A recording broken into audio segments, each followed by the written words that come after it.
میرے اساتذہ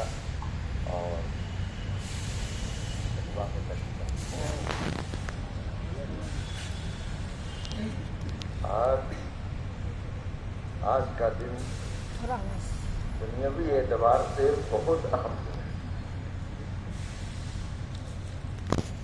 ہندوستان میں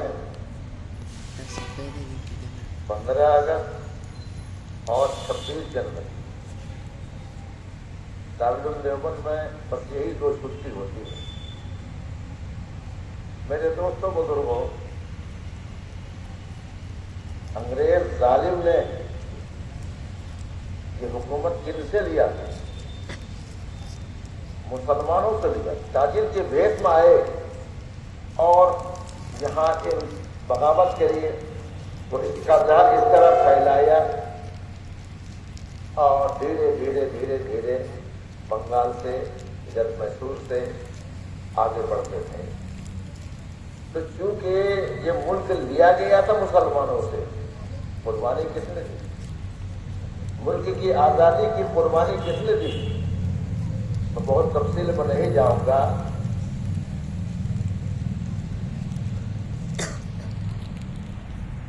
تھانہ بھون میں میاں جی نور محمد جانوی رحمۃ اللہ، حاجی امداد اللہ مہاجر مکی، مولانا شیخ محمد صاحب، حافظ ضامن شہید رحمۃ اللہ علیہ، یہ ان حضرات سے میٹنگ ہوئی۔ مولانا شیخ محمد صاحب رحمۃ اللہ علیہ عملی جہاد کی سے پیچھے ہٹ رہے تھے۔ حضرت گنگوہی رحمۃ اللہ علیہ نے فرمایا کہ ہمارے پاس کیا جنگ بدر کے اندر جتنا سامان تھا اتنا ہمارے پاس نہیں ہے کیا؟ بہرحال وہاں سے فیصلہ ہوا کہ انگریز سے مقابلہ کرنا ہے، صرف زبانی جنگ نہیں۔ ملک لیا کس سے؟ مسلمانوں سے۔ لڑتے رہے اخیر تک مسلمان۔ ہمارے علماء کرام شاملی کے میدان میں مقابلہ، یہ فوجی چھاونی تھی اس کی، انگریز کی فوجی چھاونی تھی۔ حضرت مولانا امداد اللہ رحمۃ اللہ علیہ کو امیر مقرر کیا گیا۔ مولانا قاسم نانوتوی، مولانا رشید احمد گنگوہی اور جتنے اکابر تھے یہ لوگ میدان جہاد میں گئے، باضابطہ مقابلہ کیا۔ حافظ ضامن شہید رحمۃ اللہ علیہ ہاتک جو پیر سے توڑا ہے، ادھر سے گولی آئی یہاں ناک کے پاس، وہیں گر پڑے۔ پتا نہیں کیا بات ہوئی کہ ان کا گرنا تھا کہ سارا جذبہ جہاد ختم ہو گیا۔ لیکن اخیر میں حضرت نانوتوی رحمۃ اللہ علیہ، مولانا رشید احمد گنگوہی رحمۃ اللہ علیہ، انہی کے شاگرد رشید مولانا محمود احمد دیوبندی رحمۃ اللہ علیہ، انہوں نے اس تحریک کو چلایا۔ اب تک ملک کے اندر مسلمانوں کے علاوہ کوئی دوسرا ہے ہی نہیں جو انگریز سے لوہا لینے والا تھا۔ حضرت شیخ الہند رحمۃ اللہ علیہ جو آخر میں کڑی سنا رہا ہوں،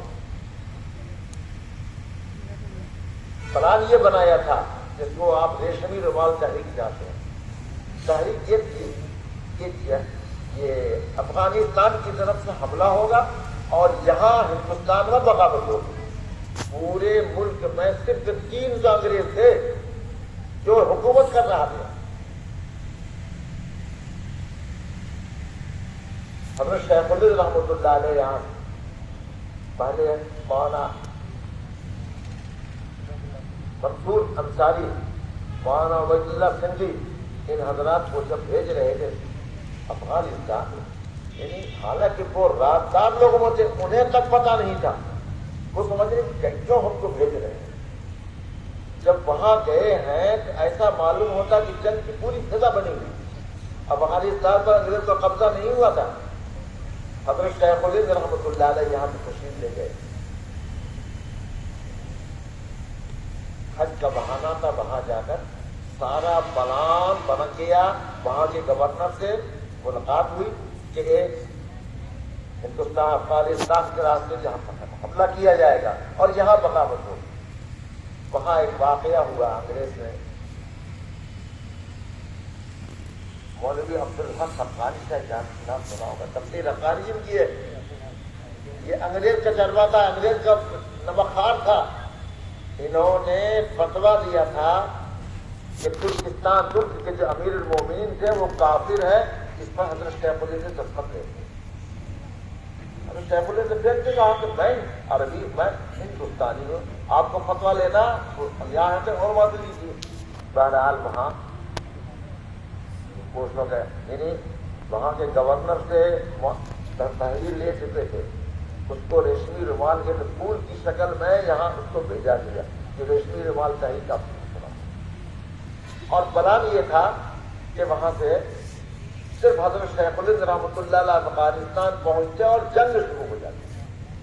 اللہ کو منظور ہے بات، اور سنیے ان سے دستخط لینے میں وہاں بغاوت وہاں کروایا انگریزوں نے، اور یہ سلطان کے خلاف، ترک کے خلاف، وہاں اس وقت تو ترک کی حکومت، حضرت شیخ الہند رحمۃ اللہ علیہ سے رپورٹ ہوئے، اور آخرکار جو انہیں معلوم ہوا کہ ہمارے دوستوں کو، ہمارے عزیزوں کو بہت سخت اور سختی کی جا رہی ہے، ہمارا باہر ہوئے اور حضرت شیخ الہند گرفتار ہوئے۔ شیخ الاسلام مولانا حسین احمد مدنی رحمۃ اللہ علیہ اب تک مدینہ طیبہ میں پڑھاتے تھے، انہوں نے کہا یا تو میرے شیخ کو آزاد کرو ورنہ مجھے گرفتار کرو۔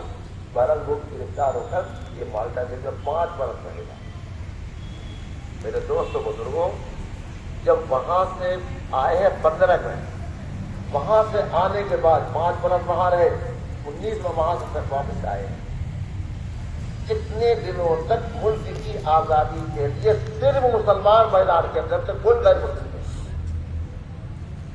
وہ مالٹا کا جیل ایسا تھا کہ جہاں بڑے بڑے سربراہان لیڈروں کے یہ رکھنے کی جگہ تھی، ان لوگوں سے تبادلہ خیال حضرت شیخ الہند کا ہوا، اور انہوں نے طے کیا کہ کیونکہ ہندوستان میں آبادی کے اعتبار سے اکثریت کا برادران نکل، اس لیے ہندوستان آنے کے بعد اب تک تنہا مسلمان لڑ رہے تھے، قومی قلم کے اعتبار سے، جان کے اعتبار سے۔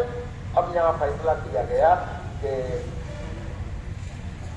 کیونکہ یہاں برادران وطن کی زیادہ اکثریت ہے، لہذا لیڈر اسی مذہب کو۔ اس وقت ہندوؤں میں 2 لیڈر مقصود تھے، ایک گاندھی اور ایک مدن موہن مالویا، جو ہندو بنارس ہندو یونیورسٹی قائم کیا، وہ مشدد۔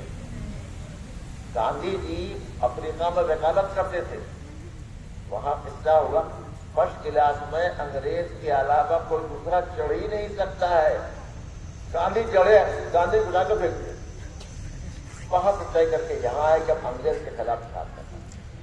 چنانچہ ہمارے اکابر نے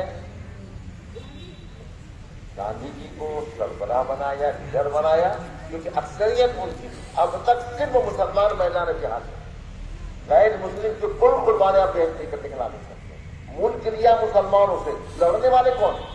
ہمارے اندر خود آزادی کے لحاظ سے ہمارا خون آزاد تھا۔ تو سن 1919 میں حضرت شیخ الہند رحمۃ اللہ تشریف لائے اور گاندھی جی کو سربراہ بنایا گیا، لیڈر بنایا گیا۔ جمعیت علماء ہند نے باضابطہ ان کو تشریف تعارف کے لیے اپنے خرچے سے پورے ملک کا دورہ کروایا۔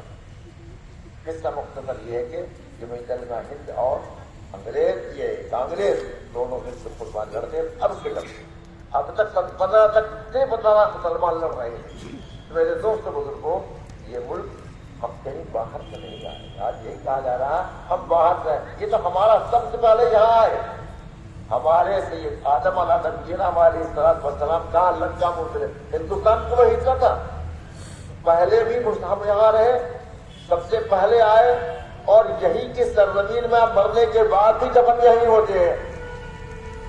میرے دوستوں بزرگوں، یہ ملک آزاد ہوا ہمارے ہو، ملک آزاد جب ہوا بس اللہ تبارک و تعالیٰ نے کیا مطلوب تھا آپ اپنے اختلاف، اگر متحدہ ہندوستان بنتا، اس کے اندر ہمارے اکابر نے یہ طے کیا تھا کہ برابر صدر جمہوریہ ایک طرف میں مسلمان ہوگا، پرائم منسٹر ہندو، اگر دوسرے طرف میں اس کے برعکس ہوگا، یہ برابر ہر جگہ پہنچ، ہماری فوج 1 نمبر کی مانی جاتی ہے۔